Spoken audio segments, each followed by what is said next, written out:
Hi, Mickey. Hi, how are you feeling?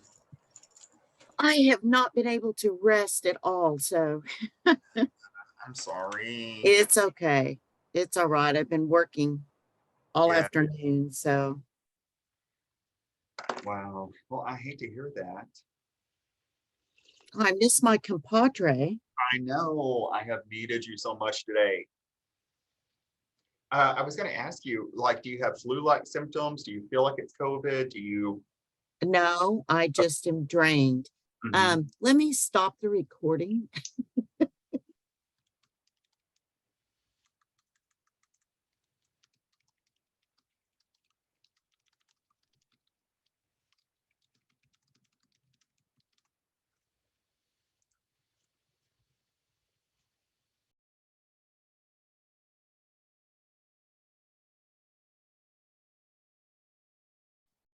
Hi, everybody.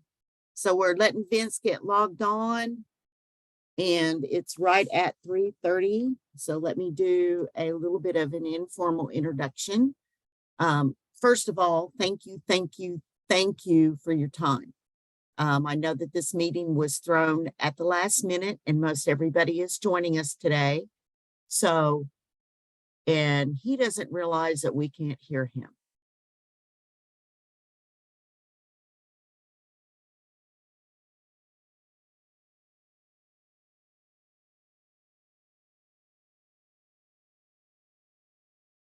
Let me call him back.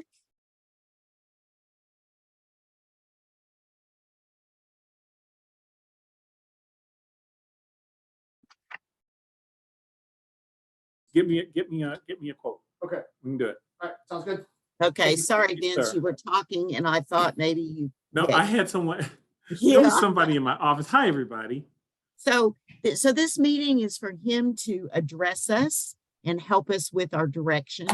I'd had a one-on-one with Vince and Glenna, Dr. Bridges and Dr. Wisnahunt, after to deprocess everything that we had talked about. And I know it's hard with the semester just starting, but I definitely want us to have a clear focus so that we can tackle the quality matters and tackle some of the things we talked about in committee. So at that, Dr. Bridges, I'm going to shut up and put myself on mute and let you have the floor. Okay, so here's kind of things I kind of want to touch on.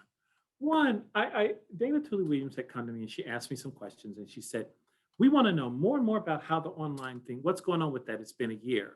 I'm like, yeah, it's been a year. It's no big deal. It's not a big deal. And here's what I want to say to the group. The online development process, it's not a division, it's a college.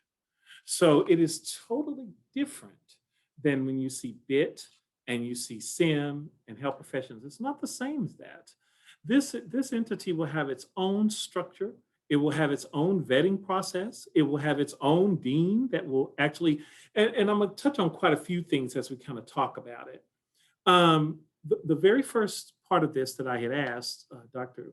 Earl-Wilcox to do, so I said, let's fast track quality matters. Quality matters, moving forward with quality matters is not going to, it doesn't have to go in concert with the online college.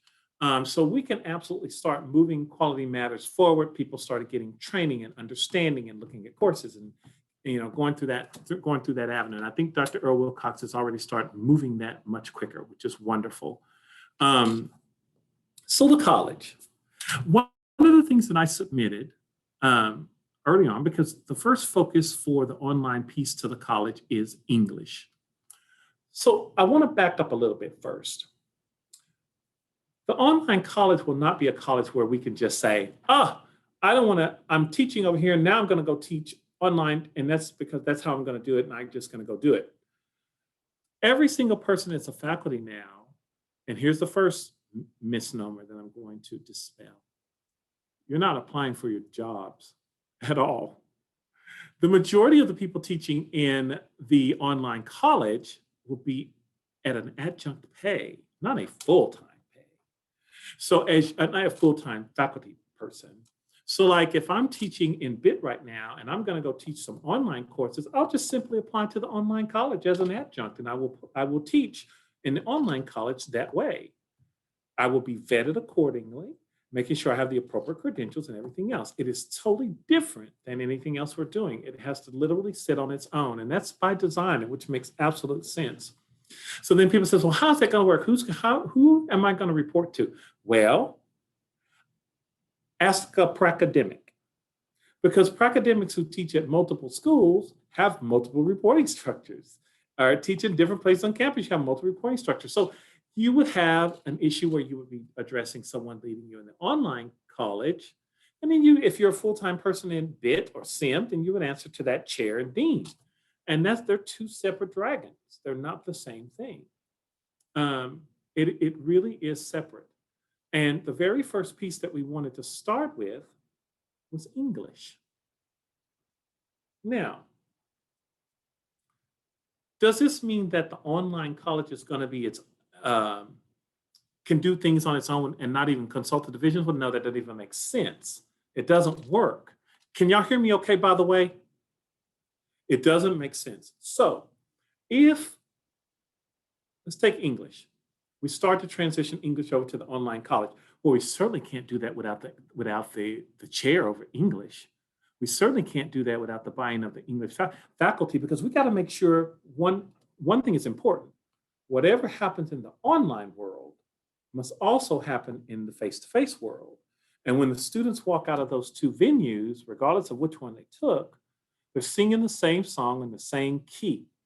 So that's why it's very important that we have to involve the divisions in ensuring that content that is taught online is the same level of rigor in the content that's taught on ground. We may get to the end differently, but the rigor and the content is in essence the same.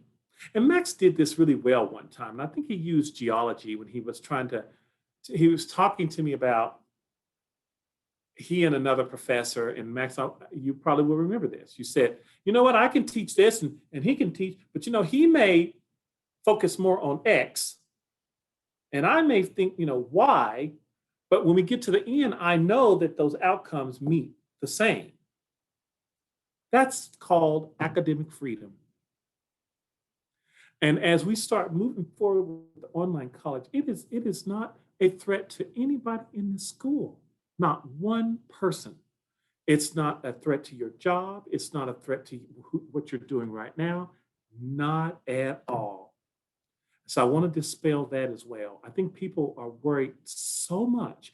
And could it be that we could communicate a little bit more? Well, there's not a whole lot to communicate, because here's what's been submitted so far.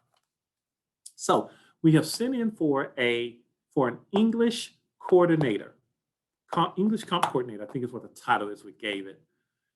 If you recall, at the early part of the start of the fall, all the deans had to submit position initiatives. And that's what we did. We submitted those initiatives, and then those initiatives, what should happen is what Dr. Jones wanted to happen. We were to sit down and talk about each one of those initiatives, because I had said the problem has been in the past, the voices haven't been heard by the division. So if these deans want to put in positions and their chairs, we need to see what those positions are and then vet them. Because like in English, I think, is Franco on here? Franco, I think when English came through, we had, I think like 4 positions. I think there's 4 positions on and this man is working like crazy. I mean, and trying to add millions and millions of sections to meet the gateway. So what happened was those positions were sitting out there. What, Franco? I do have a couple of questions related to what you were just saying about the online division being a separate entity yet being part of the college, how that, the functional ramifications of that and our pool of adjuncts and how many credit hours they could teach. But I'll ask those when you're. Okay. So now when we put for the online college, we did put in for that coordinator, that person, Franco, this person in the online division, and the dean of AEH, which is me right now, but that, and Candy and we all have to talk. We have to figure out how that works. You can't work in a silo. We cannot work in a silo. The online college cannot function it has to work in concert with the people on the ground. because that's how this has got to function. Now, that auspice will be controlled over in the online college, which makes absolute sense. And then we would only function. And has this all been mapped out? No, not the whole picture, because we're really, we shouldn't be there yet anyway. We should be looking at the internal structure of what are we going to pull over first? How is that going to look? I am so anxious to see how the English piece is going to look. I have no idea, because we all have to get in the room together. It's not me just sitting in there going, this is how it's going to be. Now, I can tell you that the expectation is that it is a standalone college. It has its own vetting process. That's not going to change. That makes absolute sense. So we just don't have people you're just throwing over there into the online world. That's a total 95% of the people teaching in the online college will be adjunct. The only people that will be permanent employees are the coordinators. And those coordinators have a very important job to be able to coordinate that transition and working with the chairs and working with the dean and working with both deans and making sure that how they're able to transition those courses from where they are now to the online, and then be that point person to help with all of the online needs. You know, Dr. Wisenhut and I have had conversations about, I don't even know how this is going to pack the CLT. This is going to absolutely explode, because we know that. We know that, and this is not just, guys, don't think of it as what we have now. The people you're seeing now are our people in Oklahoma City. You might have a few that are in another state or something, but that's where we're going. We're crossing over every single state. We can do that, NC Sarah, and internationally. We have had people from Dubai. Oh my God. My mind's gone. Where the fighting's going on right now? Help me. Ukraine. Thank you. Ukrainians. We have, thank you, Mickey, or whoever did it, 1,800 plus Ukrainians in Oklahoma City, 700 plus in Tulsa. We have had people contacting us left and right from different countries wanting to start programs to allow their students to be able to learn from OCCC. That's all through online, every single bit of it. And that is where Dr. Jones is going. She is pushing every single bit of this internationally and across all and every state line. So when you think of the online college, think of places like, think of like the University of Phoenix. Think of like Purdue Global. Think about those. That's what we're talking about. This is going to be the biggest revenue generator for OCCC. There is no question. The minute this thing takes off and we figure it out and get it going the way it needs to go, and the marketing starts, and using like trick marketing, like, yeah, you're in Washington, D.C., you're in California, come to OCCC, we'll give you in-state tuition. And you do those kind of things to get people interested in it, and they start coming, and then it starts filling up. We're now sitting at what, 67% of somebody taking some form of online something. Face-to-face is never going away. There's people who need that, y'all. They need to come to the brick and mortar to be able to be in a classroom to learn. There's people that in sciences that would prefer to be face-to-face. There's people in almost every division, actually, that want to be face-to-face. That's going nowhere. We will continue to offer the same modalities to every single person, just as we've done already. I have approved classes with less than the trigger number, because you can't do it any other way. If you're going to put every modality out there to be able to capture the student's need, you don't know what that need is, you can't have them sign up for a class and there's only 6 of them and then say, oh, well, I need to yank that class. You got to figure something else out. No, we have to run it. And it could very well be at a detriment of the school, but we're trying to meet our students where they are. So the online is a much bigger vision. It's not like a little bitty, and we're already starting to get people come to start enrolling from other, it's just, are we moving fast enough? Yes. Are we doing it the way it needs to be done? Correct, we are. You cannot rush this. The minute you start rushing things to try to get stuff up and running is when disaster strikes. And we cannot afford to be haphazard with this and do something just because everybody feels like it should already be up and running. I don't feel it should already be up and running. We're not there. We still are looking at, you guys are looking at aspects within the task force. We're still looking at other structure, infrastructure things, and how is this going to look, and how is it going to work, and still talking things through. And as we continue to have those conversations, this will develop. What target am I looking at? I don't know. I just sent a message to Dr. Well, actually, I talked to her this morning. And I said, where is my, I asked for a couple of positions. Like, where is my online position? I said, I cannot move forward. I've got to get this moving. I mean, you're pulling people in from all these countries, and we're meeting with them on Zoom and X, Y, and Z, and I'm not ready. So, and the other thing is we got to look at our IT. We got some work to do there, y'all. And I've been made promises about IT. I'm holding people to it. We got to have,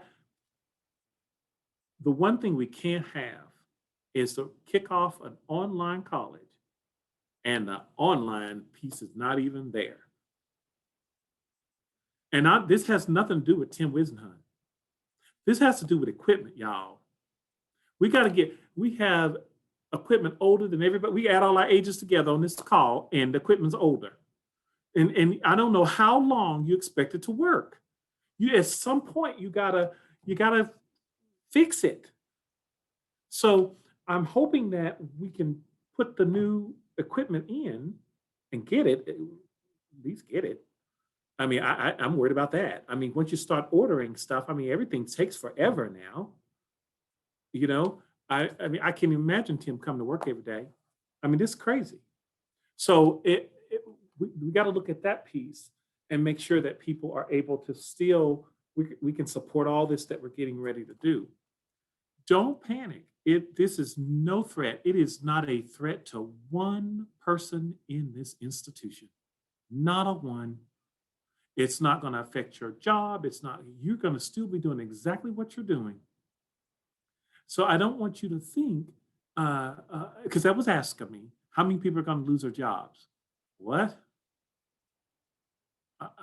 None. Why would they lose their job? This is a whole new book of business. Yeah, so your jobs are not in jeopardy. None of that's going on. Could I offer one other comment that I hear Dr. Sure. Rich often is, am I going to be forced into online teaching? Okay, so here's the deal. Remember what we said about the online college? It's a separate vetting. I can't take your resume and then say you're going to teach it. You have to initiate the action. So if I want to teach an online college, guess what I got to do? I have to fill out an application. I promise you this, there will not be a struggle to find online instructors. Absolutely not one. So if somebody doesn't want to teach in an online college, they don't have to. They just don't submit their resume. And they keep doing exactly what they're doing. So no, this is not a force. This is not a force. But I can tell you in today's world, people see it as a wonderful perk to be able to teach online, asynchronous, synchronous, whichever, at their own, so nope, they won't be forced. What's some of those other things that y'all are hearing? Dr. Bridges? Yes. Some of the online courses that some of the divisions are facilitating currently, some of the specialized courses, will those remain within the division while our gateway courses? And we need to talk about that. I don't even know I don't know what that looks like, John. And probably when we all talk about it, we might say, oh, you can't move this course because it's too special. Like, let's use, for instance, I mean, I even talked about Sarah Baker. I mean, her whole area is that smart to move that? Well, probably not, because in that case, she's under a credentialing issue that works a little bit different. Well, not really, but I mean, she's under the health professions umbrella that has some different focus. So I mean, as we get to those courses that may prove difficult, it warrants a conversation. The is it the goal, best? our discussion that we've had, the goal is to begin with the gateway courses. Correct. Correct. And that's a start. And that's a big, gigantic dinosaur to It is. try to capture. And It I is. believe that there will be courses that does not make sense to move. Correct. But we need to wait till we get to that bridge to cross it. And don't sweat it. Don't sit there worrying about it every night. But yeah, we're starting with the gateways, you know, to see how those work. But English is the first one. It's the biggest dragon. It's a big boy. So we've got to figure out how that's going to look. And once we finally figure that out, once we get past the first hurdle, then we can start looking at how is this going to shape up? We haven't even gotten there yet because I don't have a coordinator. Well, I will now. I mean, it'll be moving here pretty quickly, thank goodness, which is a hire, that is a position hire. It's a full-time position that will report to the online dean. All these coordinators will report to the online dean. My question is, if we have courses as part of a degree that cannot be, went away, hold on. My question is, this is Mickey. If we have courses as part of a degree that cannot be offered online, then would we not offer the degree as part of the online college? I would hate for a student in another state or country to begin a program they can't finish. Correct. So, I mean, and we'll get to all that. And those are those one-offs and those little instances when we'll start talking about programs that's like, oh, you can't do that part. You can't do X because I need you right here. But I will challenge people to think outside the box, be creative. Is it really something that cannot be done? Is it really? Or is it a preference? And so we got to make sure with that piece as we go through our vetting process of what programs should be in the online college and what may not fit in the online college and how is that going to work? Let me see. Bridges. Oh, yes, sir. I've got a few questions. So you said that primarily the instructors who teach for the online college will be adjuncts. Usually. So will, as someone who schedules the adjuncts, my concern is, will some of my adjuncts be leaving to teach for the online college? Or since the online college is a separate entity, can they teach for both? Yes. And if they can teach for both, does that mean that there's a separate ACA cap for each entity, or they're sharing the same one? They're separate. So they could teach 8 hours or 6 hours per term for each. Remember, the online is a separate college. So and I'm saying this right now, they're separate. Will something change that down the line? Something may say, you know, Vince, you can't do that. Look at this, and this. The way it's visioned now, they are absolutely separate. So they could teach for both and teach 2 per term for each entity, 2 for me. And here's the problem. But see, this is where you got to start looking at stuff. So remember when we used to do, and then we only did it for our full-time people though. But remember when we would say, tell us where you're teaching? Remember we used to do that? We can't really do that it is what it is. You might want to police everything, but everything just can't be policed. And in this particular case, if we have individuals, like I said, we're not going to have a shortage of faculty to teach or academics to teach in the online college. But if they're teaching online the way I envision it now, if they're teaching on face-to-face in the college, there's an ACA calculation there. If they're teaching in a whole nother college, that's another ACA calculation, and it's not the same. So that's how I see it now. And then secondly, if a student, since we're starting with comp, if a student is wanting to take comp 1, what will be the determining factor if they take it through AEH or if they take it through the online college, if they're wanting to take it online? Okay, the determining factor is the student. If the student, it's what the student wants, not what we want. If the student says, I want to take Comp 1 online, then very well, they can take it online through but if they say, I want to be, it's student driven. We don't drive that. It's what the student wants to do. And that goes to my last question, and I'm sorry, I'm so full of questions, but. No, it's okay. if we're rolling them out one course at a time rather than one degree plan at a time,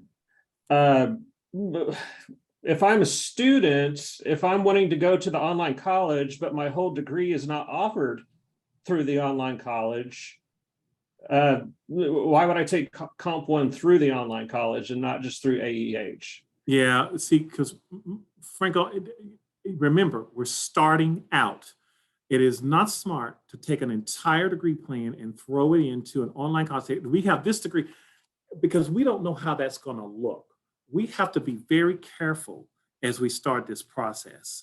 And when you look at a full degree plan, do you know how many courses that is? Yes. Yeah, Okay, so Well, and that's why. if you look at it the way OCCC does them, we do not enroll students in an online program. When they graduate, doesn't matter whether their courses have been taken online, hybrid, or ground. Now I'm going to leave out Kathy Wheat on this, okay? There's too many anomalies with nursing. But the diploma itself, like I went to Arizona State and got a master's and I did it online. My diploma does not reflect that it's an online degree. Right. Okay. And neither did University of Phoenix. University of Phoenix at one time was a majority ground campuses. The diplomas weren't distinguished between online and ground. The students are going to drive, the online courses are eventually going to be housed in the online college, okay, with the directives of the content experts of the deans and the chairs from the divisions. So if we're starting with English, we're going to move those English components over underneath the online college and let's see how this works, okay? But there are 19 programs out there right now that can be completed 100% online. But the student does not have to enroll in that online program. And we just need to be careful. This is a startup and you can't jump in feet first and then have a crash and burn. We've got to be very, very careful how we roll this out. We were able to talk with some other colleges who were doing the same thing, and they were absolutely kind of surprised that we're ahead of them. I was kind of shocked. But as we do this, we just need to be careful and make sure that we're making the right decisions that are not, one, going to jeopardize the college, jeopardize a student, jeopardize anything that we already have going on. And as we slowly build areas of focus, then we slowly build degree programs. So English. Oh, guess what? Let's try humanities. Okay, now guess what? Let's try this one. We know how these work. These are working pretty good. Let's pull the next. Let's pull the next. And let's pull the next. And as we start moving those over, we're actually building degree programs as we're moving each one of those over. It might not be as quickly, and we don't need to be moving very fast. I think some people thought that this was going to be up and running in a year, and I don't know why in the world they thought that. I don't know how they even thought that. So I am ready to start with the experiment of English. I want to see how that looks. I want to see what pitfalls are there. I have no idea what we will face when we try this. But Franco will be there. Candy will be there. So will the English coordinator. So will Kathy Earl-Wilcox. I will be there. Lene will be there. We'll all be there. So as we start talking this through, we'll figure it out. We're pretty smart. We'll figure it out as we start the process moving. And if we run into hurdles, guess what? We'll learn what those hurdles are. And then when we're ready to move the next section over, we won't have that hurdle again because we would have already encountered it. We know what it is, and we can avoid it on the next step. Oh, we got some more questions. Hold on. So not as simple as looking at each course individually. Who said that? Kathy Wheat. Wait a minute. Responding to Mickey. Substantive changes, where'd they go? Approved by accreditors often impact decisions you reference regarding programs. Yeah, that was Kathy Weed. Not as simple as looking at each course. Currently, we have 19 programs approved for full. Oh, that's Kathy Earl-Wilcox. I'm just going down, make sure I'm not missing something, y'all. Am I understanding correctly that the online college will have no? Yes, who is that? Courtney? Yep, that was me. Yes, Courtney, you are correct. There's no need for them. There's no need to have any full-time faculty working for the online college. Now, will you have people who say, I'm a full-time faculty over in X on the ground, but I'm teaching in the online, they are full-time faculty on the other side, but there is no need to have full-time faculty in the online college. Actually, that is not even financially smart. I was just curious, making sure I was following. No, following I everything. got you. No, I got you. I'm just saying it's just not financially smart. Because remember, when we have the adjuncts, all we're paying them is an hour, a 740 per credit hour. There's no benefits or anything on top of that. We don't have that extra cost. And plus, we just can't afford it. There is no way we can afford that and then be sustainable. It's just not possible. And so, and in most of those online colleges, Kathy, you were at the University of Phoenix. How many full-time online? I mean, they were huge, though. I know they had like 50,000 students, but how many full-time did they have? They in the online college? They didn't have, they tried it towards the end of my time there, and it wasn't cost effective. They operated with adjuncts, and then they had what they called campus college chairs, which operated like assistant deans and deans. And the courses were driven by the student need. Yeah, sure. Okay, but they operated the online. Like when I worked there, I had to apply to teach ground here. And I had to, like a separate entity, apply to teach online. I had 2 managers, 2 evaluations, and 2 pay structures. Yeah. So a person could be full-time in Dr. Simmons' area and want to teach an online course underneath the online college, and they could do that. Now, how that would satisfy their obligations underneath their full-time faculty, we're going to have to discuss that. You know, that they're not in an overload situation. Oh, thank you. Tad Thurston asked a question. I'm glad he asked this because people don't really know this. Where's Tad? I don't see him. Oh, there he is.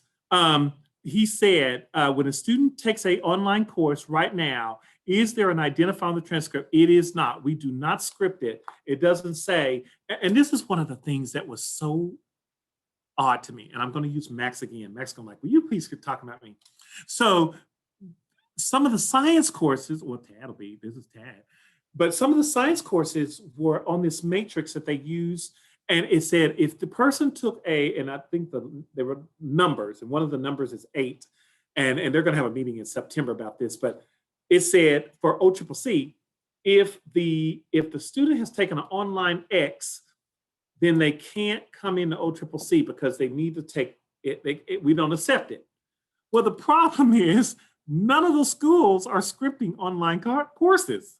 So there's no reason to have that matrix. When I was talking to Dr. Bokamp and Dr. Bates, I was like, why do you have this? If none of the schools are scripting, putting on the transcript that the student is taking an online X, Y, and Z, that is the craziest spreadsheet I've ever seen in my life. And they all just started laughing because they didn't even realize. So now I'm in 2 schools of thought here when we talk about certain courses and things that need to be in person versus things that, and I'm going to pick on Jeanette Rollins, Dr. Rollins. I'm going to talk about Spanish. So she says to me, students cannot learn Spanish if there's not a talking component where it's they have live dialogue to prove that you really know Spanish. Conversational, that's it. She called it conversational Spanish. And I said, no, that's not true. That's not a true statement. I can learn Spanish. Absolutely, I can. And I don't have to have conversational Spanish as a part of it. Now, could there be an argument that those who have conversational Spanish perform better than those who, that's a dissertation. So let somebody do some research on that, but it could be. So when we start looking at these different courses and saying, can it really be done online? We got to think outside the box because it may be able to be done online. I don't know. It's just that thinking we have to do. But no, it is not scripted. So we have no idea, Professor, what somebody has taken online versus if they did it face to face. And I'm old school. I mean, when we sit in this meeting, everybody would go, well, they're cheating. And if they're cheating, I'm like, you know what? I'm old school. You cheat, that's on you. It's going to catch up with you. It's going to catch up with you. And why am I going to rack my brain trying to keep somebody from cheating? Because they'll figure out a way to do it. But eventually they're going to pay for it because those are foundational and building sources. So if I'm learning, I'm going to have to slowly build. And if I'm not learning, I'm going to crash in the later courses. So cheating's not going to be beneficial to them. But I get it. I get why people are saying, well, it compromises, the rigor, and it compromises, integrity. And I get all that. But at some point we have to be, I want to share something with you. I sent this to legal for their review, and it hit my, Glenay, can you talk about, hold on, let me find it. About the lawsuit. The room scanning, Yeah, who said that? Dr. Allen. Oh, yes, Dr. Allen, that's it. The room scan, talk about it, Glenay. Before she starts, do I need to shut off the recording? No, it's Okay. actually a lawsuit. Okay, Oh, no. all right. I'm Against us, just to making clarify. a claim. There's a recording going on. Oh, no, not against us, y'all. There was a federal court decision yesterday that having video proctoring is in violation of privacy. And so they upheld that yesterday in federal court. Dr. Bridges, I forwarded that to him yesterday, and he very swiftly sent that on to legal counsel so that we can get some input with that. But we may have to adjust some of our practices based on that ruling. And federal, if it's a district court, they don't always apply to everyone in the country. So that's part of the reason we need legal to look at that to say, okay, they decided this for this, but does that apply to us? Yeah. Sometimes you can predict how those things might end, but for right now, we need to see kind of where we are with that. I think Yeah, was that, could I ask, was that, Yeah. I think it pertains specifically to asking the student to show the room scan, which was which like in psych, we opted not to do that anyways, because we felt that was too invasive. I don't need to see your room. I just need to see you taking the test. Mhm. So I think if we're conservative in that nature, maybe that's in our benefit. I hope so. And hopefully legal, I've already gotten a response back from legal. They want to have a meeting. And I hope that that's the case because it did say it was a Fourth Amendment violation. And I'm glad you heard about it, Dr. Allen. But yeah, and I'm kind of concerned about it because I think some of that software sweeps, does it not?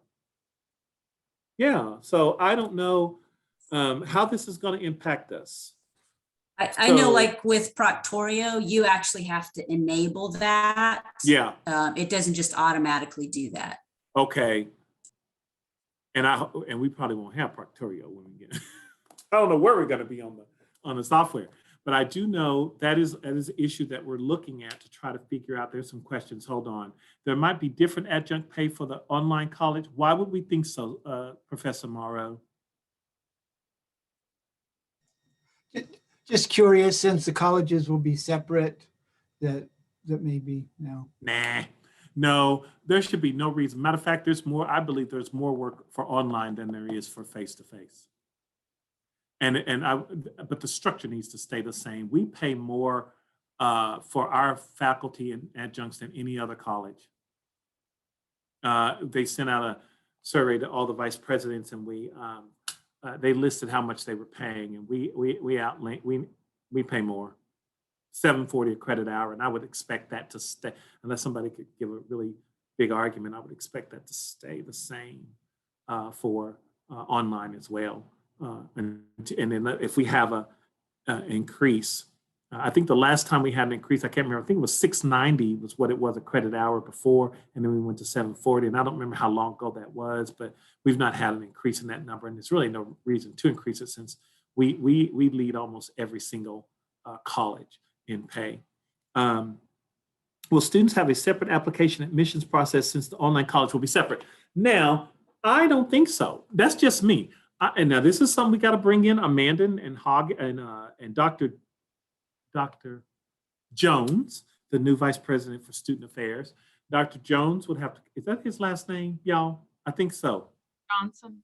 Johnson, I thank think. you, Dr. Johnson. He'll be involved. But I would think that if they applied to the college, that application could be screened for both, where they wouldn't have to do a double application. They wouldn't even, I just wouldn't think they would. You're admitted over here, you admitted over here, take courses wherever you want to take them, go. The colleges that we researched, the ones that have been successful, they don't have a separate admissions Yeah. policy. No, Nah. they I think- take and that would- courses towards a degree to meet that Yeah. degree, but they don't enroll. Yeah. And it wouldn't be different anyway. I think that'd be a nightmare for the admissions. I people. could That's see just- Amanda like her head spinning. No. And please, President, hold on. I'm trying to make sure I got every one of the questions. Here we are. Hold on, there's some more. Will we be targeting rural areas in Oklahoma concurrent? We're going to target everybody. Nothing is off of the plate. We are pushing everywhere we can push. It is, I mean, I'm excited about trying to give those individuals. I am a little concerned about when we get to the rural areas, you know, their internet capabilities, and if they really have good internet to be able to, I don't know. I don't know how that would look. And that's gonna, Gio's on here. I see Gio. But when we start talking about that kind of stuff, I don't know.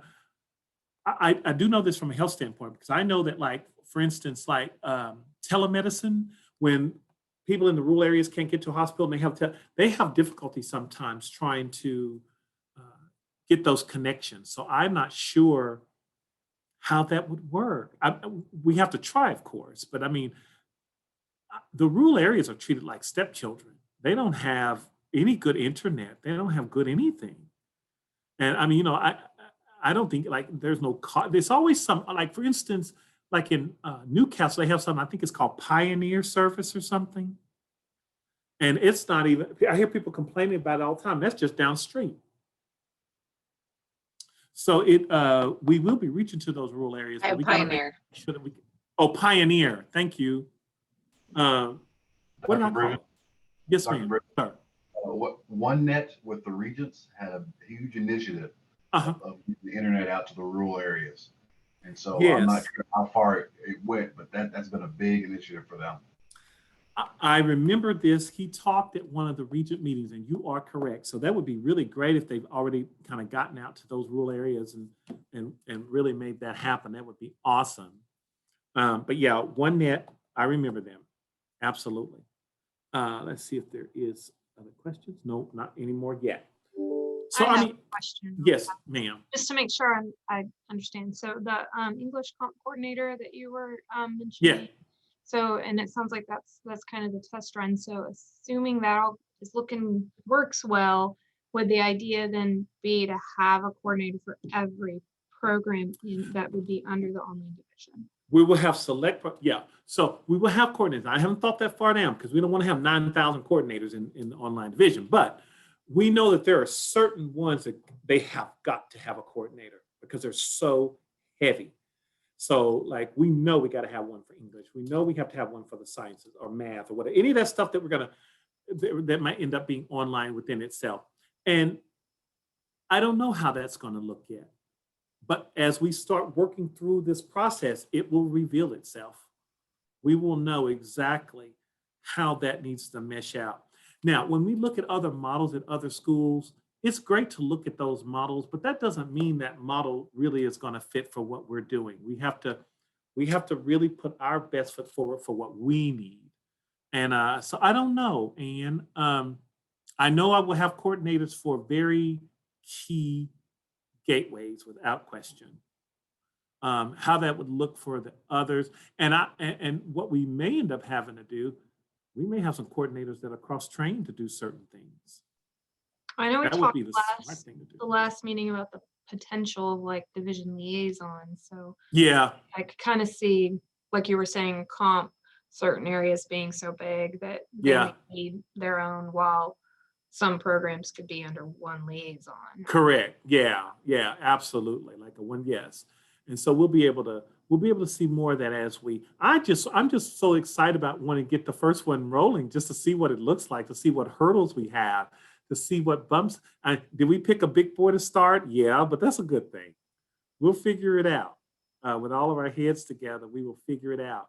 And that doesn't mean just because we start, you'll still be in the loop, because you're the steering committee. So as we start this process, you're going to have to get regular reports. Here's what we're doing. Here's what's happened. And you might say, did you think of this? Did you do that? And some of you may say, hey, can I shadow that? Can I be a part of that? I want to learn. It's okay. You're part of the task force. It's all about working together as a team. We got to work together as a team. Dr. Bridges, Yes, sir. so this English coordinator, will they effectively kind of do what I do, but for the online college? They'll hire their staff, they'll schedule. So here's the thing. You were going to have to, they got to work in coordination, because even though the coordinator, I really see this is so collaborative. It is so collaborative. They will be kind of doing the same thing you're doing, but just for the online piece. Absolutely. Because Mr. Franco, I would say very similar, but they'll also be helping roll in this quality matters, evaluating, student success. Like, we get those numbers from IE, but student satisfaction right now, IE and I are looking at a survey that was administered in 2019. If we administer this again in spring of 23, it will give us a comparison and tell us where we're at right now. What do we need to work on? But very similar to the role that you play. because I'm wondering, my mind's going 1,000 different directions. I'll hold my questions until things become a little bit more clear. And you can call me Mike. Mr. Franco's my dad. Yeah, I know. And I know things are probably going to, don't let it consume you too much, because this is very fluidized, y'all. I mean, we don't know what we're going to see. We have no idea what we're going to see as we start actually really transitioning over to this model. Our regions are very excited and eager to hear how this starts to go. I am too. It is really an effort that we all have to be a part of. It is a process that we all have to have a voice in. Now, does that mean that somebody may stand up and say, I think it should be this way, and just because it didn't go that way, then we're not listening? That's not true. But it's important to hear everybody's voices, because you just never know. Somebody might know something that we don't know that might save us from falling off a cliff, and that's okay too. So it's got to be a team effort as we make this happen. And I'm telling you, we're making history, I believe, in OCCC with the online college. And I mean, as notable as we are, and as hardworking as we are, we're gonna stand out. I was in a meeting with Mid-America Christian University yesterday. They brought their entire leadership team, every single one of them, 16 people. And so we're sitting in the Oklahoma room, and it was me and Dr. Jones, and we're all sitting there with them. And the first thing they said was, we want to talk to you about how you're doing your online college, because we got to do it. We got to figure it out, because we're losing students like crazy. And they don't have a lot to lose, by the way. And I told them, I said, you guys should have been on this bandwagon back in 2020. We should have known where this was going. And they kept saying in the meeting, well, post the COVID, I said, there's no such thing. But even if you want to use that, COVID taught us something. And it taught us that people have a choice. It taught us that the students have a choice, and allowing those students the opportunity to make good on those choices and having them there for them is how you win the game. And you've got to be able to, we have got to be able to set ourselves aside from the other schools. And that's where all of the augmented and virtual reality is coming in. That's where all that's going to play a role. We've got to set ourselves aside from all the other colleges and people like, oh my God, where the students are like, I went to class today and it was awesome. We did this and this. I wonder what we're going to do on Wednesday. I can't wait, you know? And so when we kick the class up to what our students are already gaming, they're over there filling up John's little gaming room. They're already there with the head visual, what they call them, John, head visual sets. The VR sets. Yeah, the VR, they got it going on. I mean, I was able to experience them at several colleges we've already went to. And I'm telling you, it was really, really cool. I mean, campus tours. And so what I thought, here's my thought. I said, what I want to do, this was the virtual reality, and I think I told y'all this, but I wanted to reiterate it again. I wanted our faculty, I picked two of them out of the blue, really. Not really out of the blue, one of them I picked strategically. But I said, I want you to develop augmented or virtual reality components to your class. And I want you to knock it out of the water. I want to take you to, you know, what's the one in Tulsa, Kathy? Or Roberts University, ORU. I want to take you to these different places. Or Roberts University has a state-of-the-art virtual stamp. And so I said, I want you to create, and this was one that you might not think, like poli-sci. How do you do poli-sci? Well, I'm not going to tell him. I want him to be creative and figure it out. And Jeremy Feynman, how's he going to figure that out? So, and then I want them to bring it back and talk to us about it. Talk to us about the difficulties. What worked, what didn't work. Because we've got to really step up our game as we go into this online college. We've got to step it up. It's got to be state of the art. We've got to be able to really meet the need and make it fun. It just can't be an online course. It just can't be that. It's got to have something that makes me want to come back. Something that makes me inquisitive and say, oh, that was so odd, so weird. How I want to go see what's going to happen next. And then that word of mouth will get out there. So, and I believe that is augmented virtual reality. I do. I believe that is one of the keys. There's probably a couple of other keys. I haven't found them yet, but that surely is one. And you may have ideas when you're talking in your committee. You may have some ideas, and start talking to them. Vince, Dr. Wheat asked a question in the chat. Do you foresee legislative changes allowing online for concurrent? Oh, why not? Now the problem, okay, so there's two sides to that argument. The whole concurrent and early college thing, y'all. The whole idea is to give them the college experience. I mean, like being on the campus. Oh my God, I'm actually on a college campus. Look at me. The online piece takes away from that kind of. You don't get to experience that real campus, you know, environment. So those are the two schools of thought you were here on that. But I'm telling you, not giving them an option to be able to be a part of this would be a bad decision. It would be an absolutely bad decision. There is no question this is where education's going. Now, the reason why I say face-to-face is never going to go away, because there's people who, now its footprint may not be as strong, but there's people who really feel they need to have that structure. So that brick and mortar, they feel like they have to have it. There is no proof, not that I've seen, that a person learns less in an online environment than they do in a face-to-face environment.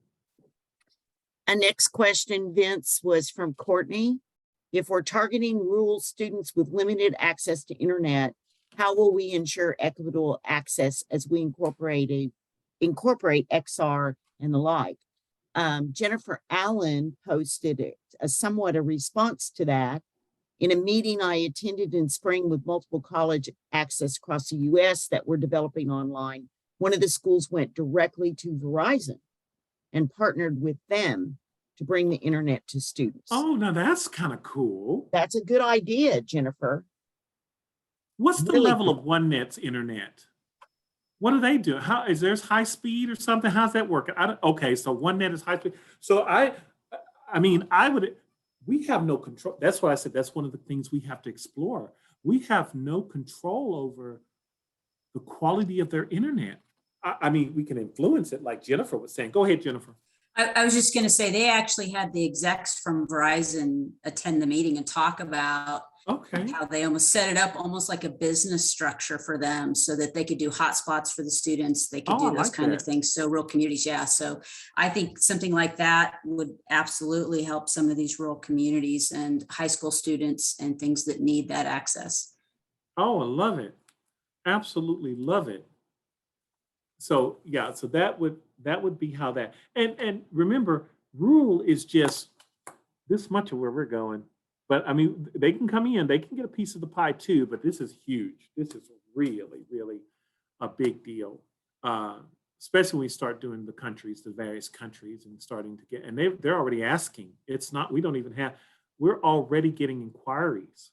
I mean, a lot of them. From different areas wanting to be able to come to, but they want to do it via online. And so, I mean, I think I've been in 4 meetings so far. Some of them pushed by our own regents because they were contacted going, we need you to do this, we need you to do that. So, Glenay, what was the one where the ones were, they had finished their high school? I can't remember where they were from. Finished their high school. Yeah, they got their high school diplomas and they had, they wanted them to transition, but they're not here. I can't remember what country where they were from. Do you remember? Did I tell you? I don't recall that information. I need to, it was Farizona who had pushed that conversation, and we had a meeting with them, and they were going to bring us they were going to feed us. They wanted us to taste their food and how they cooked. And that was an honor in their country to be able to come in here and feed us. And the meeting got canceled. You're talking about Pakistan. Was that Pakistan? I believe so. Because the very first thing I looked at them and said, don't bring in nothing in here hot. And they all started laughing. They were like, oh yeah, well, you're in trouble. Because everything is kind of spicy. So it's different. It's different. I hope that the whole internet thing works out well, because I worry about that from other countries and stuff, and how are we going to be able to do our process here and make sure we have quality, high level. And we've got a long way to go to incorporate that VR and AR. Yeah, we do. So, you know, that's like, you know, when you're starting in community college and dreaming of a doctorate. I know. We have a ways to go, but we've also got people out there that are paving the way, and ORU is partnered with a high school to try to get this internet capabilities being concerned as well. We're hoping to get the 5 of us up there again. Lindsay and I went, God, feels like a lifetime ago, but we need to get Vince and Glenay and the other 2 faculty up there with us to say, okay, this is where we eventually want to be, to just get the thinking percolated. But you guys need to understand that that's separate right now. That is separate from what we're trying to do. So it's like we need to focus on where we are right now. I think the question too about what equipment students have available to them when we're talking about VR and this sort of thing. I'm not saying that we would need to completely change our enrollment process for online students, but I think it is a question about somehow having a point where that question is asked or those types of requirements are made completely clear. I would tell you, I've used the $2 Google box and I've used the $400, I don't know who made it. But I would tell you, the Google box it's a cardboard box. I take my little phone, slap that sucker in there, and then I go. And it was pretty good. I And mean, we those are are also free. then relying on that student having a smartphone too. That's also true. But those are things, that's no different than when you sign up for an online program. It says to you, here are the requirements. You need a computer with X, you need a computer with Y, you need E, F, and G. That's exactly the same. It will be the same. They need to meet those, there'll be a set of requirements out there they have to meet. You would think the vast majority of students applying for or planning on doing completely online are going to be thinking about those things. I But would think they would. We do run into it, and there's a line kind of, I feel like, where some of it's on us and some of it's on them to be Yeah. No, I get get it. what they need. I mean, we had a student ask for a laptop when we were already out of them, and we were already out of them anyway, but wanted to know if we would mail them a laptop. Lord. And they said, "Well, I'm an online student." And it's like, well, What? you know, you're probably gonna need a laptop, and you know, sorry that we Yeah. didn't have one that we could help you with, but like, and that's, you know, that's an anecdote. That's not every online student, of course, but And just making sure we're offering some guidance too. We did have students at OU who would buy Chromebooks and then expect to be able to run something like ArcGIS off of them. Just making sure that we offer that guidance ahead of time before they get enrolled and started and have purchased the wrong thing. Sure. I think Kathy was trying to build up some of that too on the online student page, you know, what is expected. Oh, sure. Yeah. Just so To me- long as we get them to that page. Yeah, I we're think this would, working, we put it in more places for students to access. This is what you're going to need. Here are your resources. And I know Lindsay had put stuff on the CLT page as well. Yeah. to me, this is an opportunity for our new president to do some PR and connections with Microsoft, There you with go. Dell. There you with- go. Imagine the publicity for them if they helped sponsor some of our students to get this I going. Love it. So Yeah, that's a wonderful suggestion. I Well, like that kind. we, I don't know what kind of obligations anybody has, but we have met the hour. I am just tickled, so tickled that Dr. Wisenhunt and Dr. Bridges were able to make this call. Oh, I think it wanted this was call. very important for the committee. It gives us lots to look at. Yes. We just need to put our blocks in order and make sure that we don't get so pulled into worrying about some of the future things that are going to be issues. Hopefully by the time we get to AR, VR, some things will have changed, like costs will have come down and various things like that. But we've definitely got a plate in front of us.